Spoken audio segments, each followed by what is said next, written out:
Here's the key on this. Don't major in minor things. If you take up major time to do minor things, I'm telling you, you'll be behind the curve constantly. Here's what we learn in sales training. What's major time and what's minor time? Here's minor time, thinking about prospects. Here's minor time, making lists of prospects. Here's minor time, keeping books on prospects. Here's minor time, going to see the prospect. Here's minor time, evaluating the prospect after you've been there. That's all minor time. Here's major time, in the presence of the prospect. That's major time. And if you took a look, if you're in sales and you took a look at a week, you'd say, my gosh, I'm spending 90% of my time on the minor stuff and so little time on the major stuff in the presence of. How many hours in the presence of in my day? How many hours in the presence of during my sales week? Because the time that really counts is in the presence of the prospect. Majors and minors. Here's another key time management essential. Don't mistake movement for achievement. It's easy to get faked out by being busy. Guy comes home at night all exhausted, falls in the chair and says, oh, I've been going. Here's the big question. Doing what? It's not the going. Some people are going, and they're doing figure eights. Their progress is small. So don't mistake movement for achievement. Here's another one in sales we learned. Don't mistake courtesy for consent. If somebody's pleasant and they nod, you say, oh, they're going to buy. No, they're courteous. You can't mistake courtesy for consent.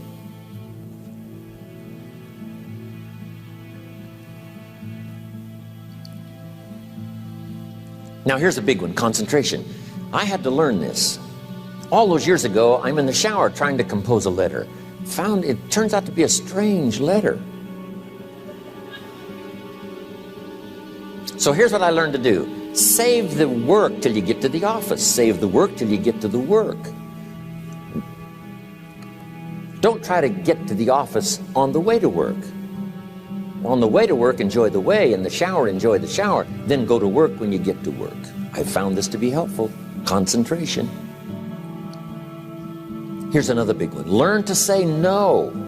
I'm telling you, in such a social society we have now, it's so easy to try to be a nice person, saying yes to everything. Find yourself overloaded. Now you got to call and make the, well, gosh, you know, all the time it takes to back out of something that you said yes to too quickly. Here's what might be better. I don't think so, but if that changes, I'll call you. Little things you can use not to overcommit yourself. My friend Ron Reynolds says, don't let your mouth overload your back. It's a good one. Now here's a big one on time management. When you work, when you play, don't mix the two. Don't work and play. I used to take my family to the beach and I would bring my briefcase.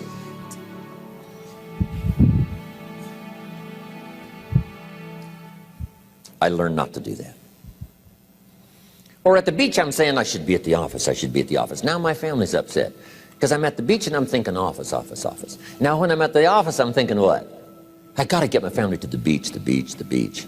So things are not going too well at the office because I'm thinking beach, and things are not going too well at the beach because I'm thinking office. Here's what I learned to do. At the beach, be at the beach. At the office, be at the office. When you work. When you play. Don't mix the two. Don't work at play. Now here's one of the most important ones. Don't play at work. Work is too serious.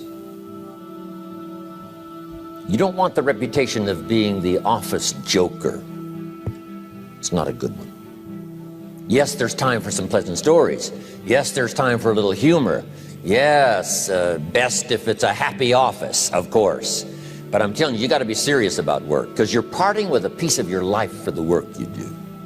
Your work costs you a piece of your life. Here's what it's called. Serious business. Not grim, not unhappy, but serious. Key. Don't play at work. The old expression, I don't think we use it anymore, horse around at the office. Play around, play jokes, play tricks. No place, not at the workplace. At the beach, yes. At the bar, yes. Somewhere else, not work. You've got to treat work with all due conservative passion, because it's leading you to your future. Here's another key phrase: all work is good. You may not like your job, but if it's the stepping stones to get you to where you want to go, you got to appreciate your job. You don't have to have a passion for your job.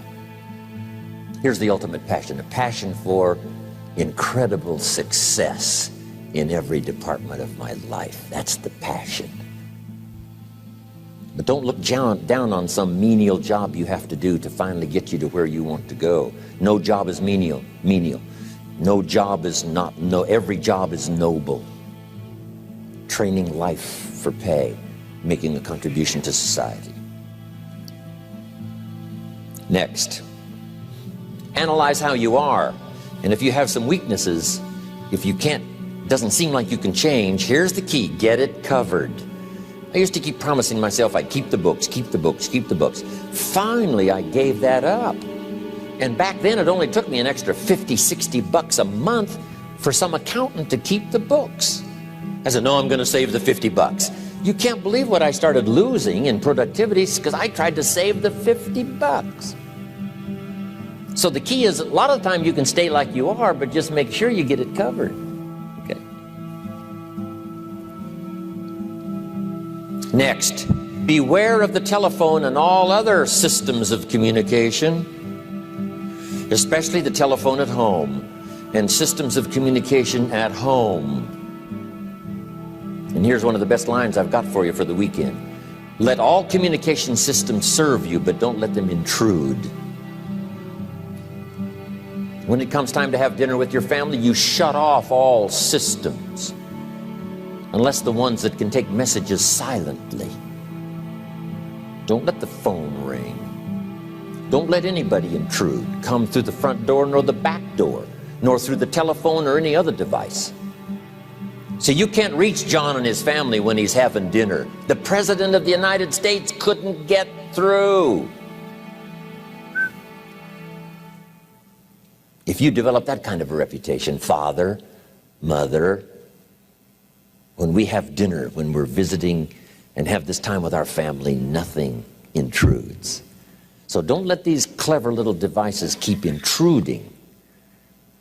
You've got to have a place that's sacrosanct, it's valuable. You don't let anything in for that period of time. Okay. Isn't that good advice? Excellent advice. Here's the next one. Read all the books.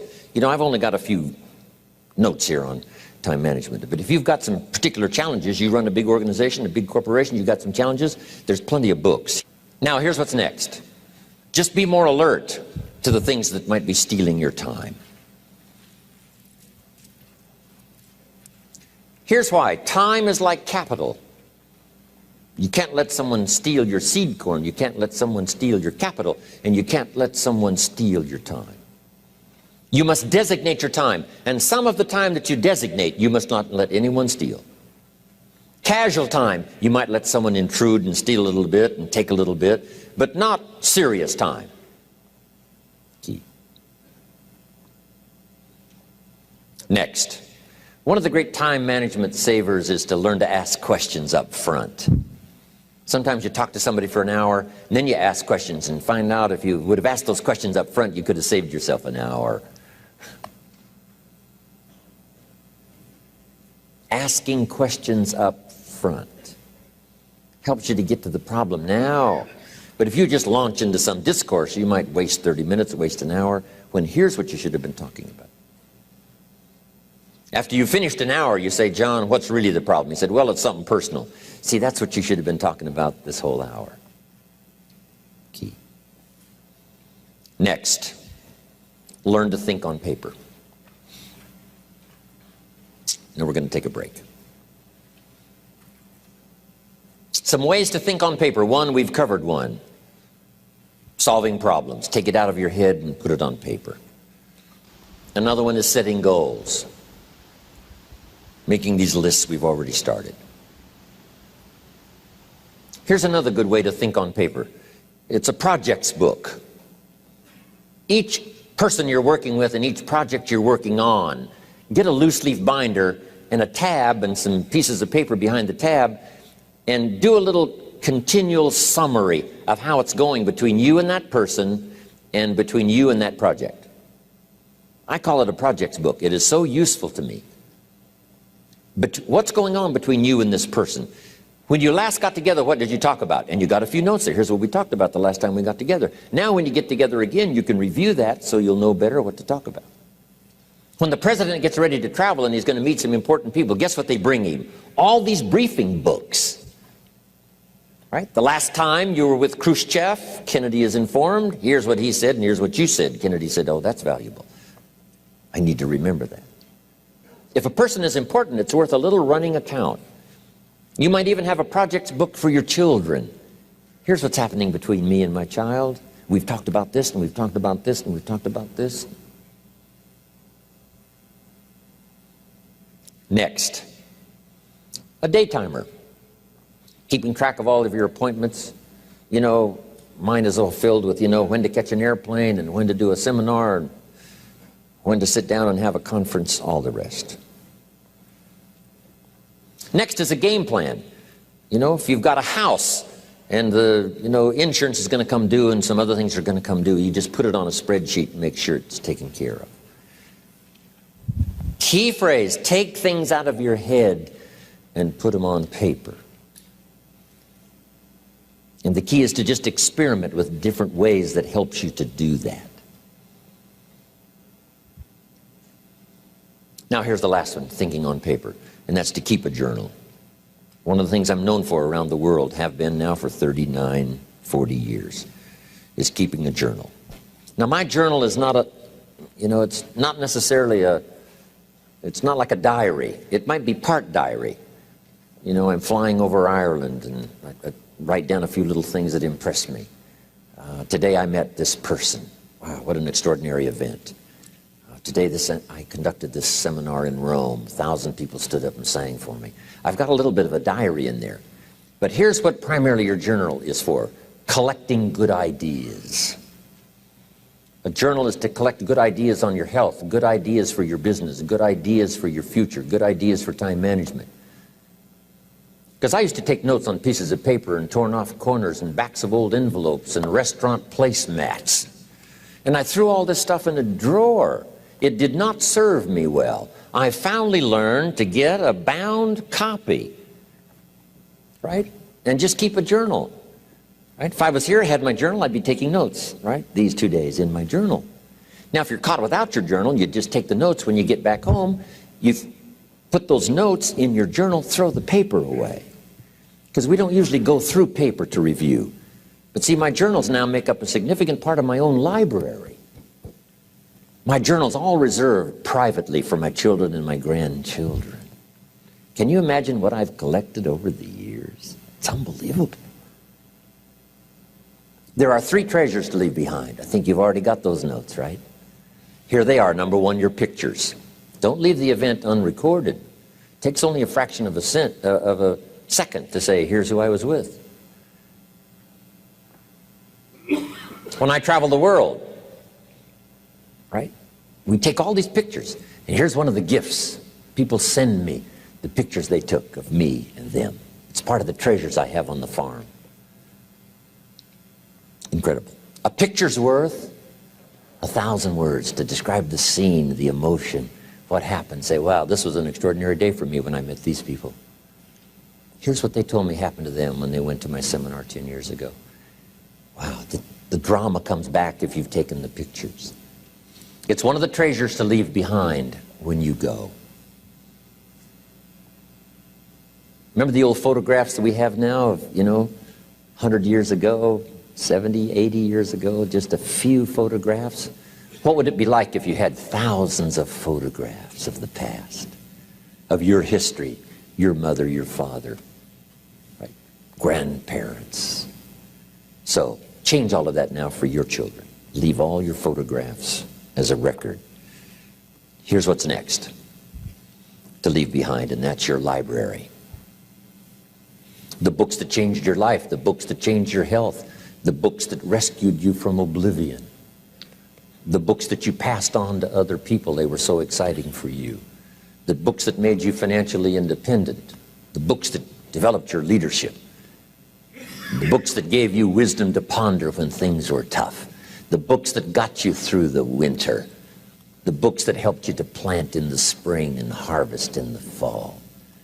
What a treasure to leave behind. If you do that, here's what's for sure. Your books will be more valuable than your furniture.